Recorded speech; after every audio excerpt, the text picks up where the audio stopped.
Money supply. Money supply क्या होता है? मैक्रो इकोनॉमिक्स क्लास 12 का एक इंपॉर्टेंट टॉपिक है, इसके बारे में जानेंगे। मनी सप्लाई क्या है? मनी सप्लाई को हिंदी में कहते हैं मुद्रा का पूर्ति, यानी कि मुद्रा पूर्ति क्या होता है। ध्यान से देखिएगा, मैं इसको समझाता चल रहा हूँ। मुद्रा मनी सप्लाई क्या होता है, इसको यूँ समझते हैं, the total stock of money in circulation among the public at a particular point of time is called money supply.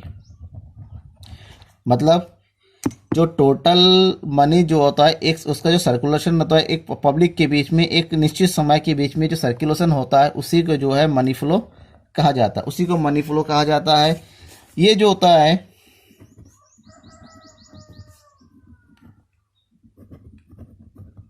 Money supply is a stock variable. ये एक स्टॉक वेरिएबल होता है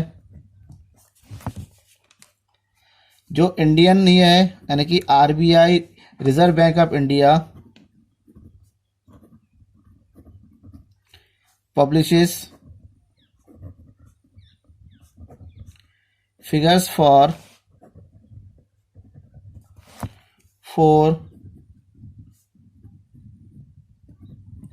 अल्टरनेटिव मेजर्स। इसको 4 अल्टरनेटिव मेजर्स में इसको बांटा गया, बनाया गया है। दैट इज कौन कौन से हैं? M1, M2, M3 and M4, यानी कि 4 तरीके के इसको जो है 4 तरीके का इसको दिया गया है money supply name.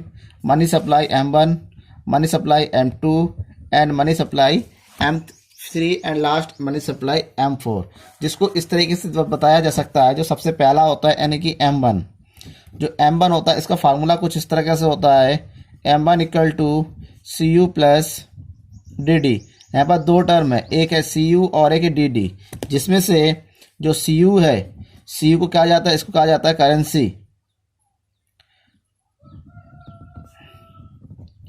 Currency. Currency means इसके अंतर्गत आपके नोट्स भी आ जाते हैं प्लस कॉइन्स भी आते हैं। इसका मतलब करेंसी जितनी पब्लिक के पास जितने भी नोट्स है एंड कॉइन्स है वो इसमें ऐड होता है। साथ ही साथ डीडी का मतलब होता है demand deposits. Demand deposits means लोग कमर्शियल बैंक के पास, यानी कौन से बैंक के पास? कमर्शियल बैंक के पास जितने भी डिपॉजिट लोगों की जो है पैसे जमा होते हैं, उस दोनों का टोटल जो है M1 ग्रुप, इस M1 यानी कि लोगों के पास उसकी जेब में कितने नोट्स कॉइन्स है प्लस लोगों का बैंक कमर्शियल बैंकों में कितना जमा है, ये जो ग्रुप होता है इसको कहते हैं M1 ग्रुप।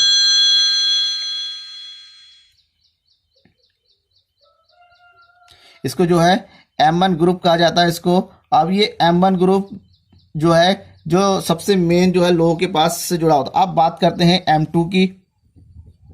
M2 में क्या रखा है? M2 इक्वल टू होता है, इसमें शामिल होता है M1, यानी कि ये दोनों CU प्लस DD। साथ ही साथ इसमें जो है जुड़ा हुआ रहता है savings deposits with post office saving banks, यानी कि पोस्ट ऑफिस सेविंग बैंक में जितने भी डिपॉजिट होते हैं उसको M2 में रखा जाता है। यानी कि यहाँ पर M1 क्या क्या है? CU प्लस DD शामिल तो होता ही है, साथ ही साथ उसमें पोस्ट ऑफिस के बीच में जो लोगों के जमा होते हैं वो भी शामिल किया जाता है। उसके बाद आता है मनी सप्लाई M3। M3 में क्या आता है? M3 में भी M1 शामिल होता है, M1 plus net time deposits of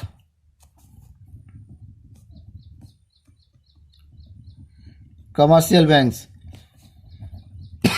यानी कि लोगों का जो सीयूर होता है, जो करेंसी एंड नोट्स होता है और डिमांड डिपॉजिट, उसके अलावा लोगों का जो कमर्शियल के बीच में, इसको हम यूँ कह सकते हैं जो फिक्स डिपॉजिट होता है, फिक्स डिपॉजिट भी M3 में हम शामिल कर दीजिए। और M3 जो है M1 और M2 से ज़्यादा बड़ी चीज़ है। उसका सबसे लास्ट में है जो एक्सपेंस सबसे मेन चीज़ है M4। M4 इक्वल टू होता है M3, यानी कि यहाँ पर M3 जिसमें M1 भी कैलकुलेट शामिल हो जाता है, M3 plus total deposits with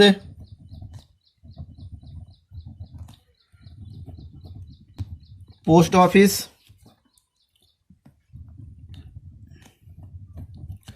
savings organisation. इसका मतलब पोस्ट ऑफिस में जो सेविंग ऑर्गेनाइजेशन है, इसमें जो है क्या शामिल नहीं होता है, इसमें जो है एनएससीज, इसका मतलब एनएससीज का फॉर्मूला होता है, इसमें जो है नेशनल सर्टिफिकेट्स, यानी कि जो राष्ट्रीय स्तर की जो प्रतिभूतियां जो जमा होती हैं उसको शामिल नहीं किया जाता है। अब ये हो गया M1, M2, M3, M4, इसको मनी सप्लाई किया था और इसके अंदर क्या क्या क्या शामिल होता है इसको पता चल गया। यहाँ पर M1 और M2, यहाँ पर जो है आपका M1 एंड M2, ये दो ग्रुप जो है इसको जो है नैरो मनी कहा जाता है। इन दोनों को नैरो मनी कहा जाता है। नैरो मनी इसलिए कहा जाता है क्योंकि ये जो है जो मीडियम ऑफ एक्सचेंज फंक्शन के अकॉर्डिंग ये जो है जुड़ा हुआ रहता है, यानी कि ये एक्सचेंज फंक्शन को बात करता है। फंक्शन ऑफ एक्सचेंज होता है मतलब लोगों को क्रय विक्रय करने के लिए। जबकि जो M3 और M4 है इसको जो है ब्रॉड कॉन्सेप्ट माना जाता है, ब्रॉड मनी। इसको ब्रॉड मनी क्यों कहा जाता है? क्योंकि ये जो है वैल्यू को बताता है, वैल्यू ऑफ